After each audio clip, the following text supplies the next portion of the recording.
Question 1. What is knowledge? Answer. Knowledge is capacity for effective action. Examples of knowledge assets. Intellectual capital are those factors that help a team do its job well, such as expertise or skills. Intranet, computer with all needed functionalities. Professional magazine manual. Network of stakeholders. Membership in a professional association. Office equipment, etc.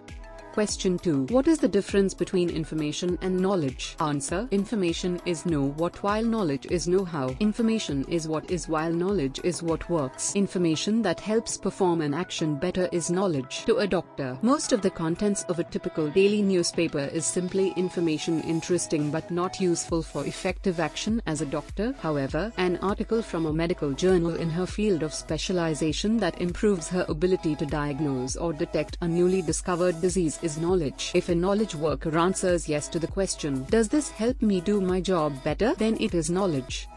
Question 3. What is tacit knowledge? Explicit knowledge. Answer. Knowledge that is not recognized, articulated, documented or encoded is called tacit knowledge. The most common example is your expertise. Another is a proven work process that has not been documented. Knowledge that is documented in print or audio-visual material or encoded in databases is explicit knowledge. In general, the amount of tacit knowledge in any organization or individual exceeds that of explicit knowledge. What enables a surgeon to do good surgery, namely his skills and accumulated experience of what works best, is much more than can be obtained from mere reading of a book on surgery.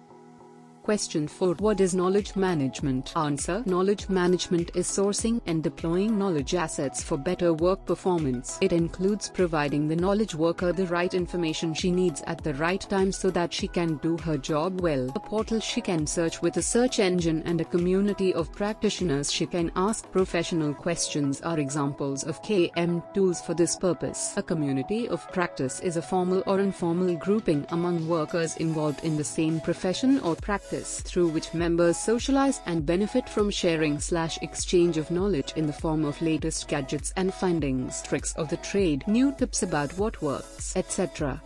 Question 5. How to connect a Windows XP to a Mac OS X? Answer. Windows XP cannot connect to Mac OS X because they are separate firms that do not support the same language.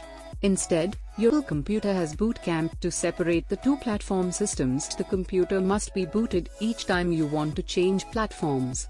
However, there is software such as VMware Fusion program where you can actually have both Question 6. What is the advantage of KM over information management? Answer. KM is a management perspective that is broader than information management because it pays more attention to tacit knowledge. Computer Associates estimates that only about 5% of total knowledge in an organization is captured in explicit ICT-mediated repositories. The rest is tacit knowledge in the heads of employees and executives that cannot be reached by information management.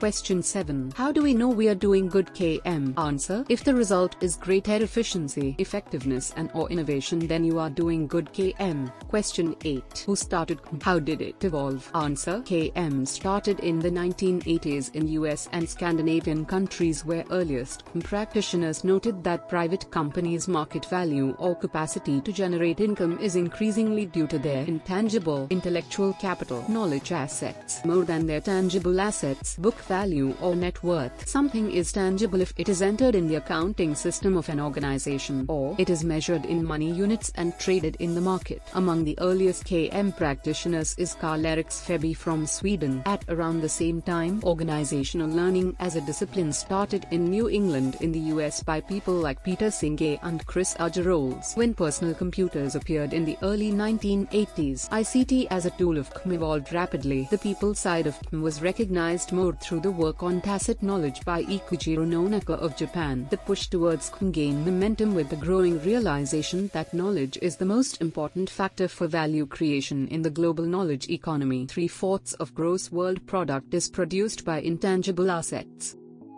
Question 9. What is organizational learning? Answer. Organizational learning is the set of individual, team and organizational processes and skills for creating new knowledge. For example, work improvement, improvisation process or product innovation at all levels and units in an organization, and for sharing or transferring knowledge across an organization to those who need it.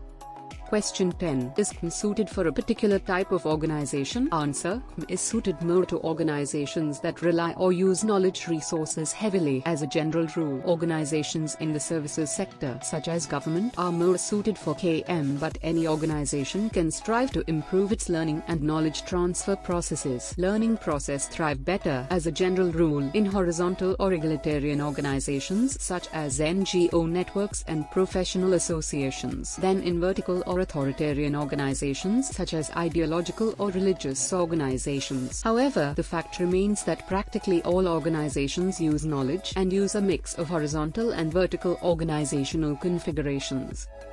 Question 11. What is a knowledge worker? Answer: a worker who uses expert judgment and tacit knowledge more than muscular effort or routine actions to perform his or her work is a knowledge worker. Question 12. What is the benefit from KM? Answer: good internal KM helps knowledge workers perform their job better. Good external KM enables customers or stakeholders to perform desirable actions. The primary beneficiaries of KM are the organization and its members, and eventually the customers or stakeholders served by the organization.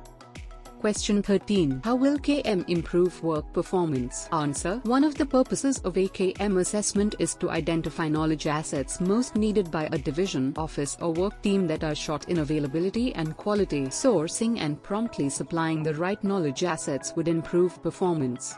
Question 14. How does KM translate into savings/expenses for the organization? Answer: improving work performance translates to savings. As an illustration, a responsive intranet can reduce the time wasted by the average knowledge worker in hunting for needed information. If the time saved is equivalent to 1 month, the financial impact is equivalent to 1 month payroll plus the extra productivity gained from 1 additional month of productive work.